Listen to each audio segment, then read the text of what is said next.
Rarement. Le seul message qu'on a, c'est on a perdu le bagage, on va voir qu'est-ce qu'on peut faire. Ils ont retrouvé 2-3 jours après. Et voilà. On devait avoir une compensation financière, on avait eu. J'ai une assurance de voyage, donc j'espère qu'ils me rembourseront si j'ai un problème. Comment expliquer ces bugs à répétition? Où sont les risques de mauvais aiguillage et de perte? Nous sommes allés à Nice, dans les entrailles du deuxième aéroport de France. Dans le suivi d'une valise, il y a plusieurs moments critiques. Tout commence au comptoir d'enregistrement. Cette étiquette bagage qui vient d'être imprimée correspond à la carte d'identité du bagage. C'est-à-dire qu'on va retrouver toutes les informations nécessaires pour suivre ce bagage tout au long de son parcours dans le système de traitement des bagages au départ. Soigneusement étiquetée, notre valise part pour le centre de tri et déjà un premier pas. Le véhicule, il peut arriver que des bagages s'accumulent, des sangles de bagages, des bagages sur roulettes qui dévalent, ils peuvent se bloquer au croisement, dans les angles. Ces blocages peuvent parfois entraîner des retards dans l'acheminement.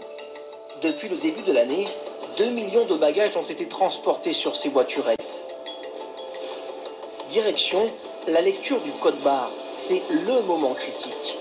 Les étiquettes sont scannées dans n'importe quelle position grâce à ces 12 têtes de lecture. 97% des bagages sont lus.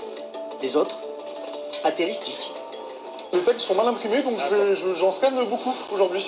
Moi, je vais leur redonner leur destination. Voilà. Et si vous n'intervenez pas, il se passe quoi? Ils vont aller au rebut. Ce jour-là, au rebut, une dizaine de valises et de sacs. La plupart rejoindront leurs propriétaires sur le prochain vol. Là, typiquement, c'est un autre jour. Le cauchemar de cet été. Partie de Roissy avec sa sœur et sa mère, elle embarque pour Las Vegas. C'était notre rêve de partir à Las Vegas. Ça fait des années qu'on préparait ce voyage. On a économisé pendant des années et en fait, ça a été gâché. Parce que quand vous partez en vacances, vous mettez tout dans votre valise. Médicaments, vêtements, cosmétiques, vous mettez tout. Et nous, on n'avait rien. On est arrivé sur place, on n'avait même pas une brosse à dents. Au bout de 56 jours, elle récupère enfin son bagage. Désormais, elle se bat pour recevoir des indemnités.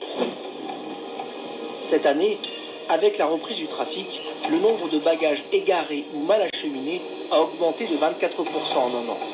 L'an dernier, dans le monde, près de 10 millions de bagages ont été perdus ou mal orientés.